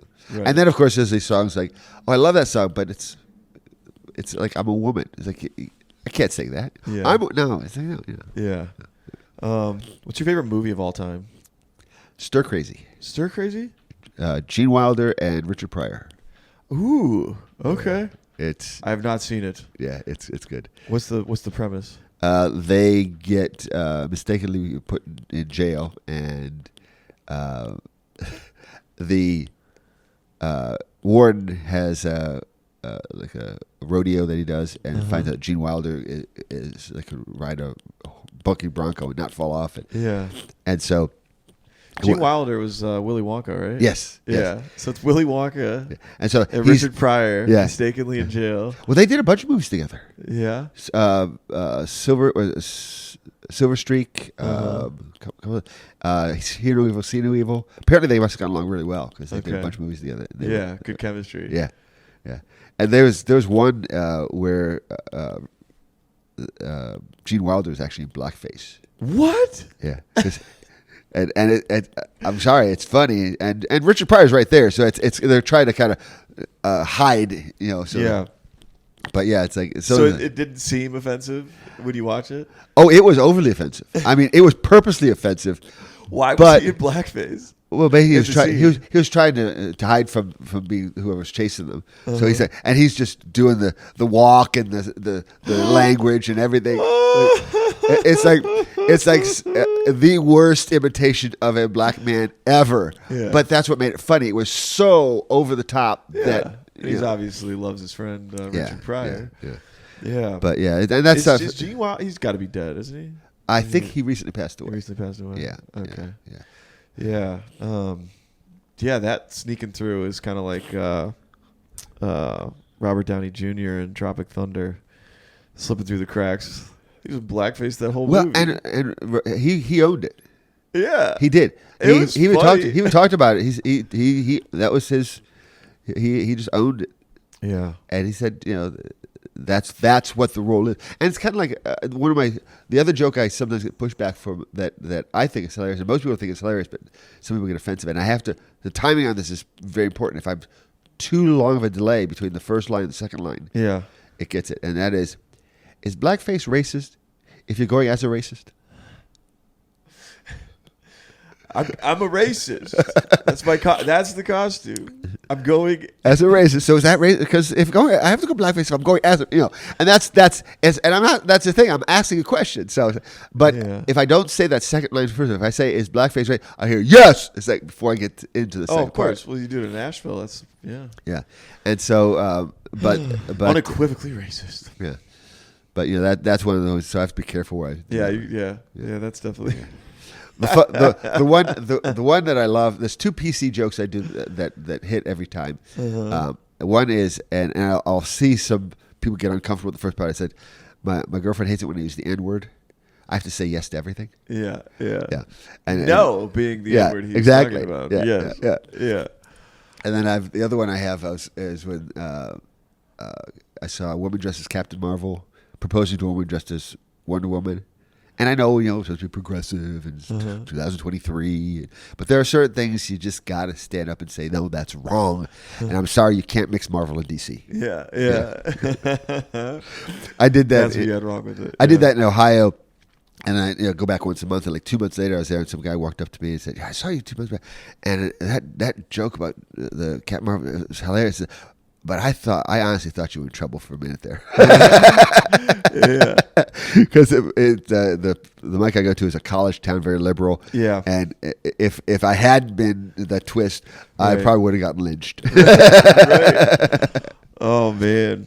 Yeah, it's fun to flirt with those, But because it's all, It's all in love, I think. Hopefully. I mean, there's some stuff that you shouldn't do, for sure. The quote that somebody said, I forget who said it, and it is so true.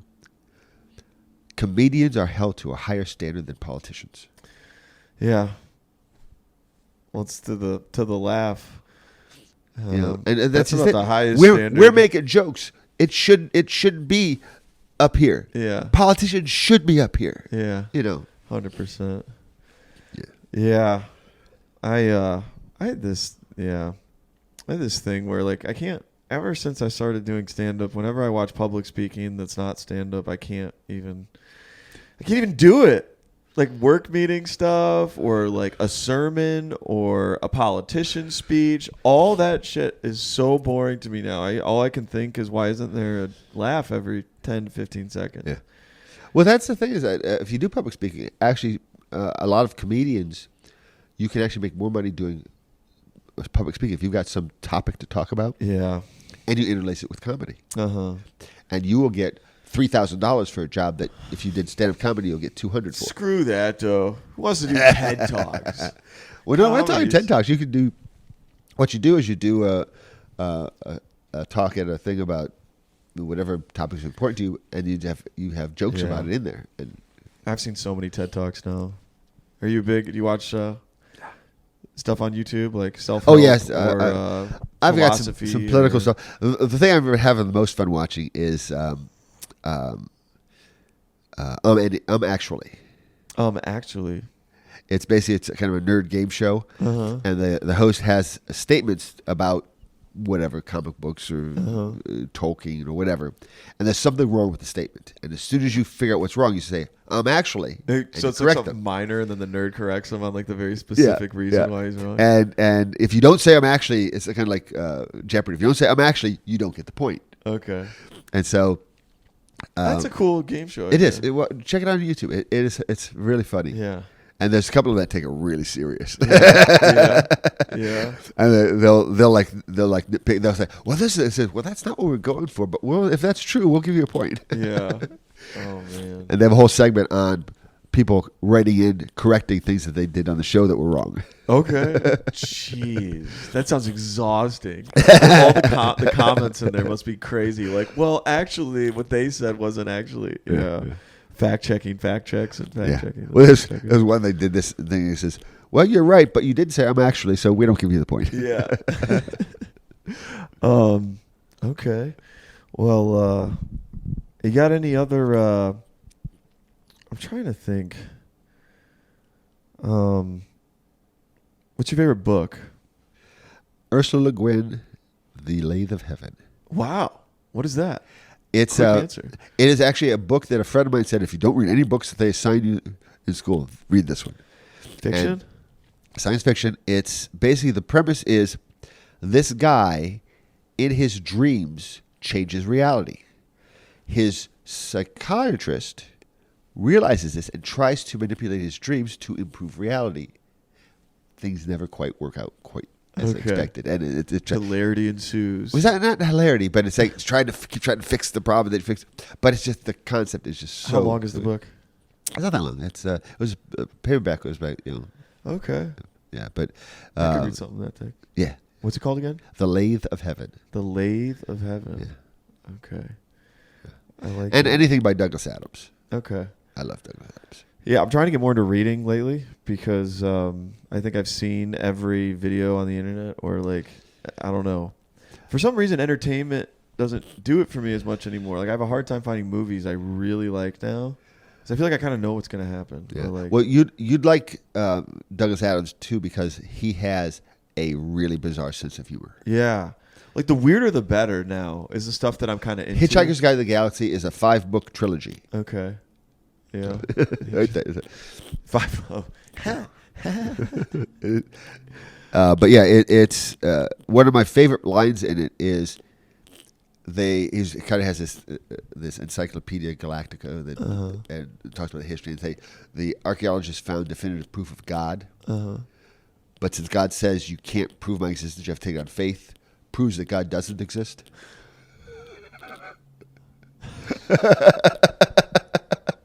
This is definitive. Yeah, exactly. But it's got to require faith. Exactly. God said that. Yeah. So that means he doesn't exist. Therefore, A plus B equals A squared plus B squared equals C squared. Yeah. Yeah. Oh man. Yeah, I read a lot of nonfiction. I've been reading like therapy books. I got this one, Body Keeps the Score. That was recommended by a different podcast guest. Well, yeah, that'd be called Scars. Trauma. I'm like 2 pages in. Do you buy into that? The school of thought about psychological trauma being stored in your biology from childhood based on like relatively minor things. Like, you don't have to have been sexually assaulted or abused to have issues based on caregiving. Here's the thing. I can see how that word would work, but I don't think it's carried in the body. I think it's still carried in the mind. Yeah. But the mind controls the body, so you have a physical reaction to something because the mind remembers. Right, sure. It's kind of blowing me away because I was like, this is crazy, because I don't remember hearing any of this when I was young or like before. Like, and how new is this body of like research? And this was written in 2014. Yeah. So it's very new. Yeah. So like, I'm curious about it, but it seems to kind of work. Like, when you start to like poke at things that like, what really were my triggers? You know, well, like if you have perfectionism, or if you were obsessed and worried about, you know, your grades or what your parents thought of you, or like these anxiety things. Everybody, you unpeel it, and you're like, that did kind of come from how I looked at things as a kid. Well, everybody's OCD about something. Mm-hmm. You know, you hear everything. Oh, I've got OCD. Everybody has some OCD about something. Yeah, and you know, that's where most of the triggers come from. It's like with my accent. People were surprised that I could drive so quickly afterwards. I got in the car as soon as I was able to and drove. Didn't have a problem. Yeah. But every once in a while, some car comes drifting over, and there's a little bit of a It's not. It's not like it's not. Because it happened to you later in life, it may not be as strong, but you still have something. Yeah, it's. See, keep in mind, I've been in a few accidents in my time, and I have never feared for my life. Even this accident. One time I feared for my life was the breathing issues I had. I woke up in the middle of the night, couldn't breathe. Oh, that's horrifying. And I live alone. Yeah. And I'm like, luckily, I don't panic. Do you think this is how it ends? Well, there was die alone. Yes, and I naked. feel like this is gonna suck. And bro. naked. I sleep naked. So I was like, oh shit. Jesus, Gio. By this old hairy guy naked on the floor, you know. But the thing was, luckily, luckily I don't panic. Right. I don't know why. I just don't. And so I'm in my head. I'm going through. I'm trying to breathe, and thinking, okay, 911 is useless because by the time they get here, it'll be too late. Okay, I have a nebulizer, so I have to get my nebulizer, put the liquid in, put the thing on, start breathing, and then I grab my O2 sensor and put it on. At that point, after doing all that stuff, my oxygen O2 level was 77. Wow. Anything below 93, and they put you on oxygen. Whew, okay. So yeah, that's probably the closest I've had to thinking I'm going to die. Yeah. What thoughts were going through your head, or was it just like I got to get the nebulizer? The biggest thought going through my head is, oh my God, my daughters are going to not hear from me. They're going to come here. They're going to come find me naked on the floor. Yeah. I don't want my daughters to find me dead naked on the floor. I don't. Yeah. You know? Yeah. Like an true Hollywood story. Yeah. Yeah. Nobody wants to find me naked on the floor. I don't Trust want to me. die. Do you think God's real? Find me. No, he doesn't want to. You don't believe in God? No. I thought you said, do you want to think God will find me naked on the floor? Do you think God is real? Well, here's the thing. I like asking people this question. I'm not a very religious person. Okay, my problem is not with religion. My problem is with religious institutions. Okay. Okay. Yeah.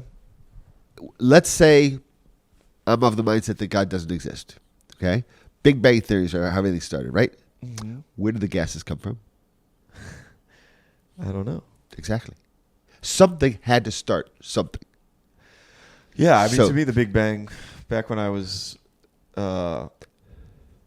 very much involved with church and as a kid, the Big Bang to me wasn't necessarily an argument against the creation story. It's just it was how actually did an it. argument for it Yeah. because before Big Bang was consensus, I think the universe, it was just assumed it was always around, and that's kind of like okay, you know. But if time exists, there was a beginning, and that's the same thing. Well, here's it. I actually reconciled creation and evolution. Yeah, me too. Okay, I was in Kentucky at the Kentucky horse farms. Okay, and there's an old joke. Man is talking to God. He says, "God, what's $1 million to you?" God says, "A penny." He said, "God, what's $1 million years to you?" He says, "A second." He said, "God, can I have $1 million?" He says, "Sure, give me a second." So, I'm in the Kentucky horse farms, and they have the evolution of the horse. They have a very rough drawn horse here and a beautiful drawing of a horse here over time. I thought about it. How long would it take God to draw a horse? A couple seconds? 2 million years. There you go. There's your evolution. Yeah. Yeah. And Gotcha. do you know the Scopes monkey trial? Yes. Inherit the Wind talks about the Scope monkey trial, and the prosecutor, the lawyer is talking to the theologist. He says, God created the world in 7 days. Mm-hmm. That first day, there was no sun and no moon.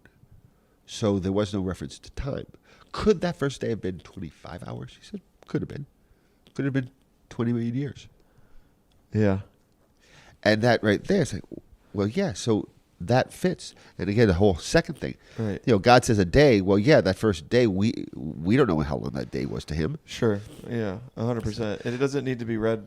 It's not even the structure of the text. I feel like the text is like in narrative form or like poetry in places. Well, and it's art. Art is not. Art can be deeply true without being a textbook. Yeah, the Book of John almost did not make it into the Bible, but Songs of Solomon did.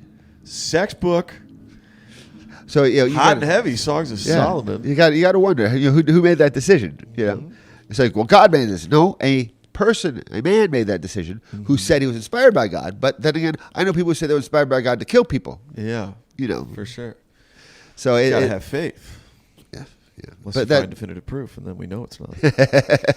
Yeah. And that's the whole thing is it's all about, if you look at any religion, I don't know of any religion that promotes you killing people. Yeah.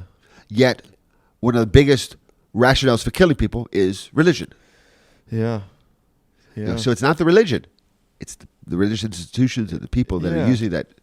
It's like dogma when you like believe that set of like bullet points, and anybody who doesn't believe that exact set of bullet points is the enemy. Therefore, and that's not the point at all. To me, politics is the same. Friend of mine was actually at that point was thinking about being a priest, and he's talking about the Bible has to be taken literally. And I said, so what happened with Jonah? You know the story of Jonah? Yeah. What happened to Jonah? He was swallowed by a big fish. Exactly. What fish is big enough to fall? Pretty rough. And it is fish. Yeah. It doesn't say whale. Right. Most people say Jonah was swallowed by the whale and say that's a mammal. That's not a fish. Right. I know. Yeah. And that's the thing. It's like if you take it literally, it doesn't make sense. Take it literally, it's like Jonah was out on a binge night at the dock. It smelled like fish. Came home and said, "I was swallowed by a fish." You know. Yeah.